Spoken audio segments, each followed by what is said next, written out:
রাজধানীর এভারকেয়ার হাসপাতালে চিকিৎসাধীন বিএনপি চেয়ারপারসন খালেদা জিয়ার হৃদযন্ত্রের প্রেস মেকার বসানোর প্রস্তুতি শুরু করেছেন বিশেষজ্ঞ চিকিৎসক দল। এজন্য খালেদা জিয়াকে অপারেশন থিয়েটারে নেওয়া হয়েছে। আজ বিকেলে গণমাধ্যমকে এ তথ্য জানান খালেদা জিয়ার ব্যক্তিগত চিকিৎসক অধ্যাপক AZM জাহিদ হোসেন। এই চিকিৎসক বলেন, ম্যাডামের হৃদরোগের সমস্যা আগে থেকেই ছিল। হার্টে ব্লক ছিল, একটা স্ট্যান্ট লাগানো ছিল।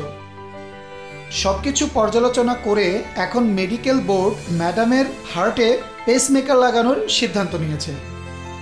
ইতোমধ্যে প্রস্তুতি শুরু হয়েছে জানিয়ে তিনি বলেন, ওনাকে বিশেষায়িত কক্ষে নেওয়া হয়েছে। ম্যাডামের পরিবার ও বিএনপি দেশবাসীর কাছে দোয়া চেয়েছেন।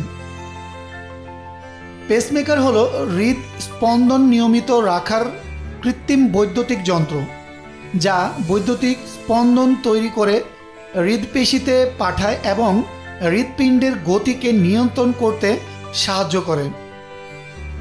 যখন হৃৎপিণ্ডের নিজস্ব পেসমেকার বা SA নোড পর্যাপ্ত গতিতে ইম্পালস তৈরি করতে না পারে বা হৃৎপিণ্ডের তড়িৎ পরিবহনের রাস্তা আটকে যায়, তখন হৃৎপিণ্ডের গতি একটি নির্দিষ্ট মাত্রায় নিয়ে যাওয়া হলো পেসমেকারের প্রাথমিক কাজ, যাতে হৃৎপিণ্ড ঠিকভাবে কাজ করতে পারে। এর আগে 21শে জুন শুক্রবার রাত 3টায় শারীরিক অবস্থার অবনতি হওয়ায় খালেদা জিয়াকে রাজধানীর এভারকেয়ার হাসপাতালে নেওয়া হয়।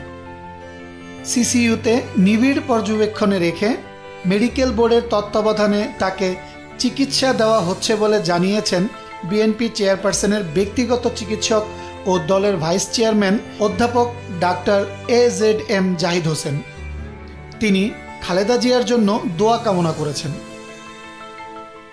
৭৯ বছর বয়সী সাবেক প্রধানমন্ত্রী খালেদা জিয়া আর্থাইটিস, হৃদরোগ, ফুসফুস, লিভার, কিডনি, ডায়াবেটিক্স সহ বিভিন্ন জটিলতায় ভুগছেন। গত বছরের ৯ই আগস্ট খালেদা জিয়াকে ঢাকার এভারকেয়ার হাসপাতালে ভর্তি করা হয়েছিল। তখন ৫ মাসের বেশি সময় চিকিৎসা শেষে গত ১১ই জানুয়ারি তিনি বাসায় ফেরেন। এর আগেও একাধিকবার হাসপাতালে ভর্তি করে তাকে চিকিৎসা দেওয়া হয়। গত বছরের ২৭ অক্টোবর লিভার সিরোসিসের আক্রান্ত বিএনপির চেয়ারপারসনের রক্তনালীতে অস্ত্রোপচার করা হয়। দুর্নীতি মামলায় দণ্ডিত হয়ে ১৯১৮ সালে কারাগারে যেতে হয়েছিল সাবেক প্রধানমন্ত্রী খালেদা জিয়াকে। করোনা ভাইরাস মহামারীর শুরুতে তার পরিবারের আবেদনে সরকার নির্বাহী আদেশে ২ শর্তে তাকে সাময়িক মুক্তি দেয়। শর্ত হলো, তাকে নিজের বাসায় থেকে চিকিৎসা নিতে হবে এবং তিনি দেশের বাইরে যেতে পারবেন না। উল্লেখ্য, উন্নত চিকিৎসার জন্য তাকে বিদেশে নিতে দল ও পরিবারের পক্ষ থেকে বারবার সরকারের কাছে আবেদন করা হলেও অনুমতি পাওয়া যায়নি।